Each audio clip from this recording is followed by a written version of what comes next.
ഒടുവിൽ ട്രംപ് കീഴടങ്ങാൻ പോവുകയാണ്. അതായത് ഇനി പിടിച്ചു നിൽക്കാൻ എനിക്ക് കഴിയില്ല, മോദി ഇല്ലാത്ത ഒരു ജീവിതത്തെക്കുറിച്ച് എനിക്ക് ആലോചിക്കാൻ പോലും കഴിയില്ല എന്നാണ് ട്രംപ് പറയുന്നത്. താരിഫോ എന്ത് വേണമെങ്കിൽ അമേരിക്ക വരെ ഞാൻ എഴുതി തരാം, പക്ഷെ മോദിയാണ് എനിക്ക് ഏറ്റവും വലുത്. കുറച്ച് തള്ളു കുറച്ചോളൂ, അത്രയൊന്നും പറഞ്ഞിട്ട് ഒന്നുമില്ല. ഇല്ല. ഏതായാലും ട്രംപ് ഇപ്പോൾ ഒരു ഏറ്റുപറച്ചിൽ നടത്തിയിട്ടുള്ളൂ. ഈ ബൈബിളിൽ പറച്ചിലുണ്ടല്ലോ, എൻ്റെ പിഴ എൻ്റെ അപ്പോൾ ഇവിടെ അദ്ദേഹം പറഞ്ഞിട്ടുണ്ട്, ഏത് സാഹചര്യത്തിലാണ് ഇന്ത്യയും അമേരിക്കയും തമ്മിലുള്ള ബന്ധം വഷളായത്, അത് താൻ 50% നികുതി ഇന്ത്യക്കെതിരെ ചുമത്തിയതോടുകൂടിയാണ് ഇന്ത്യയും അമേരിക്കയും തമ്മിലുള്ള ബന്ധം വഷളായത് എന്നുള്ള തുറന്നു പറച്ചിൽ ഇപ്പോൾ അമേരിക്കൻ പ്രസിഡന്റ് ഡൊണാൾഡ് ട്രംപ് നടത്തിയിരിക്കുന്നു എന്നുള്ളതാണ്. അത് ഈ ഫോക്സ് എന്ന് പറയുന്ന ഒരു അമേരിക്കൻ മാധ്യമമുണ്ട്, അതിന് കൊടുത്ത അഭിമുഖത്തിലാണ് ട്രംപിൻ്റെ ഈ കുറ്റസമ്മതം. അതിന് അദ്ദേഹം അതിൻ്റെതായ ന്യായീകരണവും പറയുന്നുണ്ട്. ഇന്ത്യ റഷ്യയിൽ നിന്ന് ക്രൂഡ് ഓയിൽ വാങ്ങുന്നു, അതിൻ്റെ പശ്ചാത്തലം അറിയാമല്ലോ. റഷ്യ സാമ്പത്തികമായി വലിയ ഞെരുങ്ങുന്ന ഒരു അവസ്ഥയിലായിരുന്നു. കാരണം അന്താരാഷ്ട്ര സമൂഹം റഷ്യക്കെതിരെ ഉപരോധം പ്രഖ്യാപിക്കുന്നു ഉക്രൈനുമായിട്ടുള്ള യുദ്ധത്തിൻ്റെ കാരണത്താൽ. അപ്പോൾ ആ സമയത്ത് ഇന്ത്യ റഷ്യയിൽ നിന്ന് ക്രൂഡ് ഓയിൽ വാങ്ങുന്നത് കൊണ്ട് റഷ്യയെ സാമ്പത്തികമായി നിലനിർത്തിയത് ഇന്ത്യയാണ്. അപ്പോൾ അവരെ ഒന്ന് സമ്മർദ്ദത്തിലാക്കാനാണ് ഞാൻ ആദ്യം 25%, പിന്നീട് മറ്റൊരു 25% കൂടി ചേർത്ത് മൊത്തം 50% നികുതി അവർക്ക് ചുമത്തിയത്. പക്ഷേ ഇന്ത്യ അതുകൊണ്ടൊന്നും വഴങ്ങിയില്ല. ഇന്ത്യ ഇപ്പോഴും അവിടെ നിന്ന് ക്രൂഡ് ഓയിൽ വാങ്ങുന്നു. അതിൽ തനിക്കുള്ള അതൃപ്തിയും ട്രംപ് മറച്ചു വയ്ക്കുന്നില്ല. പിന്നെ മറ്റൊരു കാര്യം കൂടി ഈ അഭിമുഖത്തിൽ പറയുന്നുണ്ട്. ഈ ട്രംപും പുടിനുമായിട്ട് വലിയ രീതിയിലൊരു സൗഹൃദമുണ്ടായിരുന്നു. കാരണം നേരത്തെ മുതൽ ഈ റഷ്യയും അമേരിക്കയും രണ്ട് രാജ്യങ്ങൾ തമ്മിൽ കടുത്ത ശത്രുതയുള്ള രണ്ട് രാജ്യങ്ങളാണ്. പക്ഷേ ട്രംപ് അമേരിക്കൻ പ്രസിഡൻ്റായിട്ട് അധികാരത്തിലെത്തിയ ശേഷം റഷ്യൻ പ്രസിഡന്റ് വ്ളാഡിമിർ പുടിനുമായിട്ട് വ്യക്തിപരമായി നല്ല ബന്ധം സൂക്ഷിച്ചിരുന്നു. അത് ഈ അടുത്ത കാലത്ത് വരെ അങ്ങനെ തന്നെയാണ്. കാരണം എന്തുകൊണ്ട് ഈ ഉക്രൈൻ യുദ്ധം സംബന്ധിച്ചുള്ള ചർച്ച ചെയ്യാനായിട്ട് പുടിൻ അമേരിക്കയിലേക്ക് വന്നു എന്നുള്ളതിൻ്റെ പ്രധാന കാരണം അതുതന്നെയാണ്. കാര്യം രണ്ടുപേരും തമ്മിൽ വ്യക്തിപരമായ നല്ല ബന്ധമുണ്ട്. പക്ഷേ ഇപ്പോൾ ട്രംപ് പറയുന്നു, പുടിനോട് എനിക്കുള്ള ക്ഷമ നശിച്ചു, ഈ യുദ്ധം അവസാനിപ്പിക്കണം, അവിടെ സമാധാനം പുനഃസ്ഥാപിക്കണം എന്ന് താൻ ആഗ്രഹിച്ചു. അക്കാര്യത്തിൽ വലിയ രീതിയിലുള്ള ഒരു സമ്മർദ്ദം പുടിന് മേൽ ചുമത്തി. പക്ഷേ അയാളത് വഴങ്ങുന്നില്ല. യുദ്ധം അവസാനിപ്പിക്കാൻ സാധിക്കാത്തതിൽ തനിക്ക് നിരാശയുണ്ട് എന്നാണ് ട്രംപ് ഇപ്പോൾ പറയുന്നത്. ഇനി ഏത് തരത്തിൽ ഇപ്പോൾ ഇന്ത്യ വീണ്ടും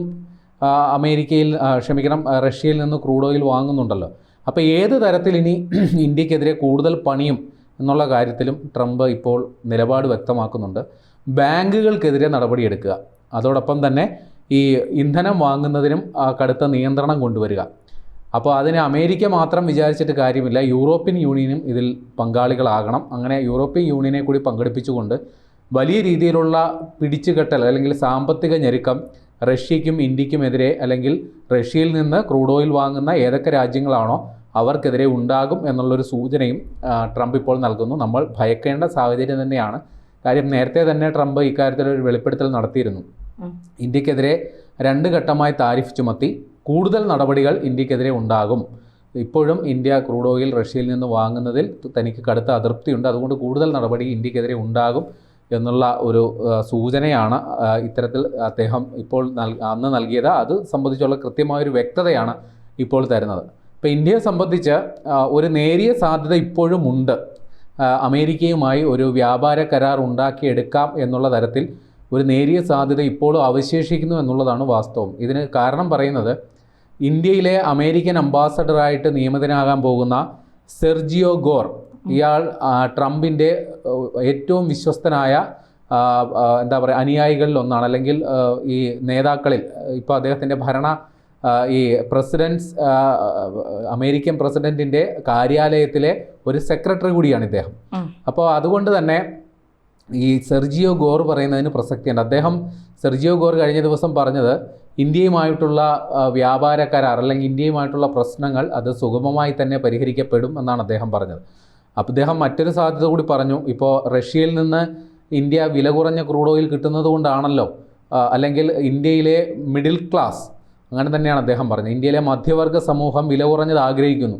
അങ്ങനെയാണെങ്കിൽ ആ മധ്യവർഗ സമൂഹത്തെ തൃപ്തിപ്പെടുത്താനുള്ള ഇന്ധനം അത് അമേരിക്കയുടെ കയ്യിലുണ്ട്. ഇന്ത്യക്ക് വേണമെങ്കിൽ അമേരിക്കയുടെ കയ്യിൽ നിന്ന് ഈ ഇന്ധനം വാങ്ങാം. അത് ക്രൂഡ് ഓയിലായിട്ടാണെങ്കിൽ അങ്ങനെ, പെട്രോളിയം ഉൽപ്പന്നങ്ങളായിട്ടാണെങ്കിൽ അങ്ങനെ എന്ന് വാങ്ങാമെന്ന് പറഞ്ഞ ആളാണ് സെർജിയോ ഗോർ. അപ്പോൾ അദ്ദേഹം ഒരു കാര്യം കൂടി ആ സമയത്ത് പറഞ്ഞിരുന്നു, ഇന്ത്യയുടെ വാണിജ്യകാര്യ മന്ത്രി പീയൂഷ് ഗോയൽ അദ്ദേഹം അടുത്ത മാസം തന്നെ അമേരിക്കയിലേക്ക് എത്തുന്നുണ്ട്. അപ്പോൾ ആ സമയത്ത് ഒന്നെങ്കിൽ നവംബറിലോ അല്ലെങ്കിൽ ഡിസംബറിലോ ഇന്ത്യയും അമേരിക്കയുമായിട്ടുള്ളൊരു വ്യാപാര കരാർ ഉണ്ടാകുമെന്നാണ് സെർജിയോ ഗോർ പറഞ്ഞത്. അപ്പോൾ നമുക്ക് പ്രതീക്ഷയ്ക്ക് വകയുണ്ട്. പീയൂഷ് ഗോയലും സമാനമായ ഒരു പ്രതികരണം നേരത്തെ നടത്തിയിരുന്നു. അമേരിക്കയുമായിട്ട് ഇപ്പോഴും ചർച്ചകൾ നടക്കുന്നുണ്ട്, ആ വാതിൽ അടഞ്ഞിട്ടില്ല എന്നാണ് പീയൂഷ് ഗോയൽ പറഞ്ഞത്. പക്ഷേ ഇന്ത്യക്ക് ഇപ്പോൾ വിലങ്ങുതടിയായിട്ടിരിക്കുന്നത് ഈ അമേരിക്കൻ പ്രസിഡന്റ് ട്രംപിന് ഈ ഏതൊക്കെ നയങ്ങൾ സ്വീകരിക്കണം എന്നത് സംബന്ധിച്ച് ഉപദേശം കൊടുക്കുന്ന ഉപദേശികളുടെ കുത്തിത്തിരിപ്പാണ് ഇന്ത്യയെ സംബന്ധിച്ച് ഏറ്റവും വിലങ്ങുതടിയായിട്ടുള്ളത്. അപ്പോൾ അതിലൊന്ന് ഈ വാണിജ്യപരമായ കാര്യങ്ങളിൽ ട്രംപിനെ ഉപദേശിക്കുന്ന പീറ്റർ നാവറോ, 2 അമേരിക്കയുടെ ട്രഷറി സെക്രട്ടറി സ്കോട്ട് ബെസന്റ്. ഈ പീറ്റർ നാവറോയെക്കുറിച്ച് നമ്മൾ കുറേ പറഞ്ഞിട്ടുണ്ട്. ഈ സ്കോട്ട് ബെസന്റ് പറഞ്ഞതാണ് ഇനി ഇപ്പോൾ പ്രസക്തമായിട്ടുള്ളത്. ഈ സ്കോട്ട് ബെസന്റ് ഇന്ത്യക്ക് 3 ഓപ്ഷനാണ്, നമ്മുടെ ഈ കോടീശ്വരൻ പരിപാടിയിൽ ഓപ്ഷൻ തരുമല്ലോ എന്ന് പറയുന്ന പോലെ 3 ഓപ്ഷൻ, അത് 3ഉം ഇന്ത്യ നടപ്പിലാക്കണം പോലും. അത് അദ്ദേഹം പറഞ്ഞത്, ഒന്നാമത്തത് റഷ്യയിൽ നിന്ന് ഇന്ത്യ ക്രൂഡ് ഓയിൽ വാങ്ങുന്നത് പൂർണ്ണമായും നിർത്തണം, ആ രീതിയിൽ വാങ്ങുന്നത് ഞങ്ങൾ അനുവദിച്ചു കൊടുക്കില്ല. രണ്ടാമത് പറഞ്ഞത് ഇന്ത്യൻ വിപണി അമേരിക്കയ്ക്ക് തുറന്നു നൽകണം. 3 ബ്രിക്സ് കൂട്ടായ്മയിൽ നിന്ന് ഇന്ത്യ പിൻവാങ്ങണം. ഇത് 3ഉമാണ് ഈ സ്കോട്ട് ബെസന്റ് ഇന്ത്യക്ക് എതിരെയുള്ള അല്ലെങ്കിൽ ഇന്ത്യ സ്വീകരിക്കേണ്ട നടപടികളായിട്ട് പറഞ്ഞത്. അല്ലാത്ത പക്ഷം കടുത്ത നടപടികൾ ഇന്ത്യക്കെതിരെ ഉണ്ടാകും, കടുത്ത പ്രത്യാഘാതം ഇന്ത്യക്ക് നേരിടേണ്ടി വരും. ഇന്ത്യക്ക് മറ്റു മാർഗങ്ങളൊന്നുമില്ലാതെ അമേരിക്കയുടെ കാൽക്കൽ വീഴേണ്ടി വരും. ഒരു ചർച്ചാവേദിയിലേക്ക് ഇത് സംബന്ധിച്ച് ചർച്ച ചെയ്യാൻ ഇന്ത്യ നിർബന്ധിതമാകുന്ന ഒരു സാഹചര്യം ഉണ്ടാകും എന്നുള്ളതാണ് സ്കോട്ട് ബെസന്റ് ഒരു ഭീഷണി സ്വരത്തിൽ പറഞ്ഞത്.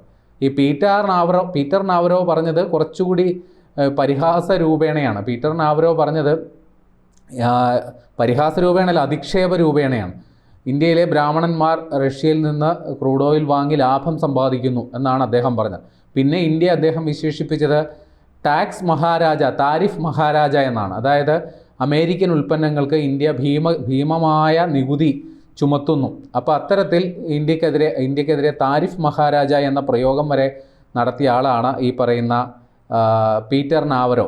അതുമാത്രമല്ല, ഈ നിലവിൽ ഇന്ത്യക്കെതിരെ കടുത്ത നിലപാടുകൾ അമേരിക്കൻ ഭരണകൂടം എടുക്കണം എന്ന ആവർത്തിച്ച് നിലപാട് വ്യക്തമാക്കുന്ന ആളുകൂടിയാണ് പീറ്റർ നാവറോ. ഇപ്പോൾ ഇന്ത്യയെ സംബന്ധിച്ച് ട്രംപിൻ്റെ നിലപാട് വളരെ നിർണായകമാണ്. അദ്ദേഹം ഇന്ത്യയെ കടുത്ത് വിമർശിക്കുമ്പോഴും ഇന്ത്യൻ നയങ്ങളിൽ കടുത്ത് വിമർശിക്കുമ്പോഴും അദ്ദേഹം പ്രധാനമന്ത്രി നരേന്ദ്രമോദിയുമായിട്ട് ഇപ്പോഴും വ്യക്തിപരമായ നല്ല ബന്ധം സൂക്ഷിക്കുന്നു എന്നുള്ളതാണ്.